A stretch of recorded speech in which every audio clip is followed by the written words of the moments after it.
Out of all the characters we met in Demon Slayer, Muichiro is one of those characters that really stick with you after you finish the story because he leaves such a huge lasting impact on you. It can be for a few different reasons. His growth during the Swordsmith Village arc of Demon Slayer, which is ongoing right now in the anime, the messed up circumstances of his origin story, or it can be because you fell in love with his insane potential because as a character, given his age and his genetics, he had the highest ceiling in the story. For whatever reason, Muichiro is one of those characters that if you're like me, when you find yourself thinking about them, it makes you want to revisit the story, which is why in today's video, I want to go in depth on the character and explain to you why, if he's not already one of your favorite characters, this video might swing you into that camp, or at the very least make you appreciate the character just a little bit more. In this story, we're introduced to characters who have given different reasons for why they wish to become a demon slayer. You have some like Tanjiro who have gone through great personal loss with their family and so they become a demon slayer. You have some like Rengoku who it was pretty much expected of them to become a demon slayer. You have some like Muichiro Tokito who become a demon slayer hoping to find true love and acceptance, but then you have others like Muichiro who were literally born with the genetics to be demon slayers because his bloodline isn't just special, it's in need of some other words besides special because he comes from the same bloodline of Yorichi, the demon slayer who almost killed Muzan. However, that type of a bloodline is almost a gift and a curse for someone like Muichiro. As one of the hashira, you do expect Muichiro to be strong, but due to that bloodline he comes from, his aptitude for killing demons is just flat out insane, which is why he was able to become a hashira at such a young age. Being younger than Tanjiro when they first encounter each other in the Swordsmith Village arc, Muichiro is significantly stronger than him, and due to how easily the art of Demon Slayer came to him, he made the rank of hashira in only 9 months, despite only being 14 years old. And when we dive into Muichiro's origin story, the fact that he was able to kill a demon without a Nichiren blade or without even having to rely on the sun, that's another sign that this kid was special. Now, what I find fascinating about Muichiro is the fact that it's the way that the mangaka purposely designed him in a way where it takes advantage of the youth of the character. He's one of the smaller hashira in size, but the super baggy clothes makes it look as if he's just a child who's playing dress up to pretend like he's a hashira and not actually a real hashira himself. When you look at the other hashira, their clothes have more of a fitting manner to them, and for the most part, with the exception of Muichiro Tokito and Shinobu, they all look like they should be hashira, which is why someone like Muichiro stands out. However, appearances, they are deceiving, and it's part of the beauty of his design because the baggy clothes, in a super deceptive way, it covers up his limbs, which makes it nearly impossible to read his joints whenever you're fighting against him, which when combined with this mist breathing style makes him a huge headache in battle because the baggy clothes fit into the mist that's generated with some of the moves in the breathing style itself, especially the form that Muichiro himself created. Between that and the quick strikes of his sword slashes and the trickery that can be applied to his fighting style, things such as this made Muichiro one of my favorite characters my first time reading through the series. Whereas the other hashira were a bit out there, from Rengoku's confidence and his strong will to Shinobu's beautiful smile but very quiet rage burning in her heart to Tengen Uzui's flashy persona, which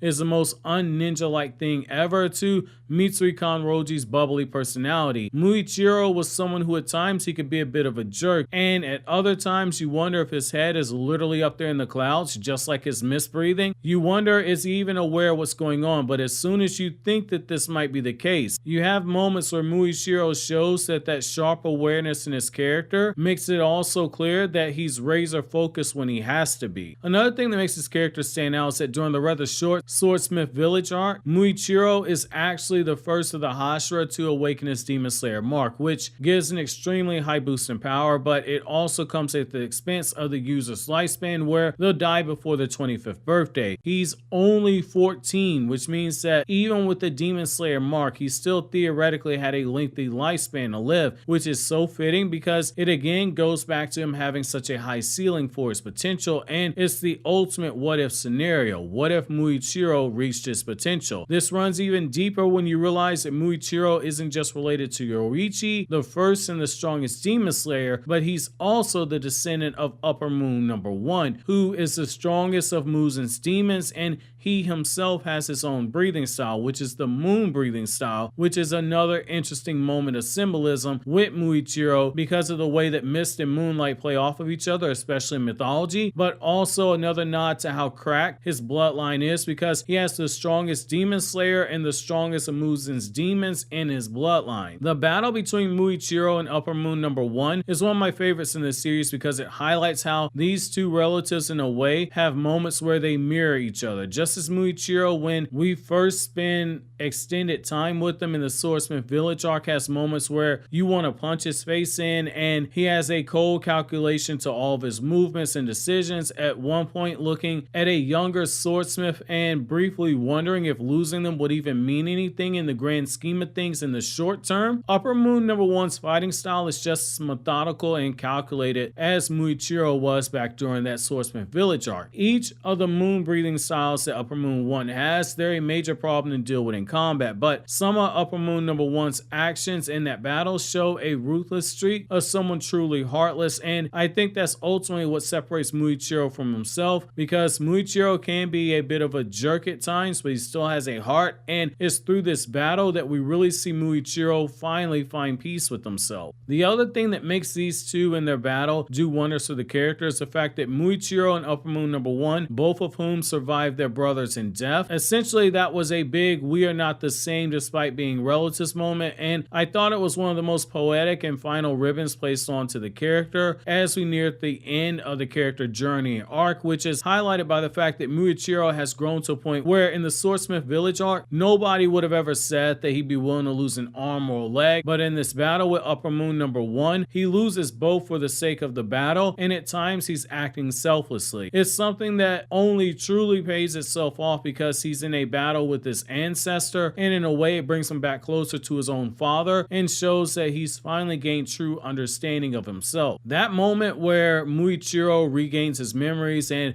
we see his backstory is another huge payoff in the series for his character, because it's another reminder that while he can be a bit harsh at times, he does have a good heart, and that good heart is something that is equally impressive for his character, as it is with his bloodline having produced two of the strongest characters in the verse, Yoichi and Upper Moon #1. His father had warm eyes just like Tanjiro, and he acted selflessly just like Tanjiro does. Muichiro's older brother was a bit brash, and he was sharp-tongued at times, but it came from a place of being overprotective of his younger brother because Muichiro was all that he had left, and he was trying to protect that last link to his family that he had. It's why when they were approached to join the Demon Slayer Corps, he turned them away, thinking this was a group trying to take advantage of Muichiro. However, we see that good heart on full display in his final moments, where after being attacked by the demon and dying, he wasn't praying for his own well-being. He wasn't praying to survive the night. He was praying for the safety and survival of Muichiro. Just as his brother lost limbs being protective, so too did Muichiro years later in that battle with Upper Moon #1, which is another poetic nod, and it's another reason why Muichiro differs from Upper Moon #1 and why narratively he could utter those statements that he made to Upper Moon #1, saying that your blood doesn't run in my veins, because Muichiro had changed for the better and was continuing to change for the better through the course of that battle. What makes the final moments of Muichiro in the manga so poetic is because he says it himself. It's not a pointless death for him, and he was able to save his friends in the process, which again, when we contrast him at this point in the story to the Swordsmith Village arc, the comparison is totally night and day. It makes the payoff of Muichiro meeting his brother in the afterlife one of those things that really tugs at the heartstrings because of what this moment truly means, because we see two brothers at peace as they finally move into the afterlife. Due to Demon Slayer being a battle shown, and it's really easy to get wrapped up on the insane power levels of characters and all the battle feats, but character journeys like the one that Muichiro went through are why this series does have a special place in my heart, despite the fact that it's far from a 10 out of 10 series. It does use a lot of the generic shonen tropes, but moments like this are what make me look at the series and appreciate the journey undertaken as a reader in order for us to get to that point. However, that's gonna be it for this Demon Slayer video. What do you guys appreciate the most about Muichiro Muichiro's character. Do you love him or hate him, and why? While you think that over, click here to watch these other Demon Slayer videos you see on the screen right now.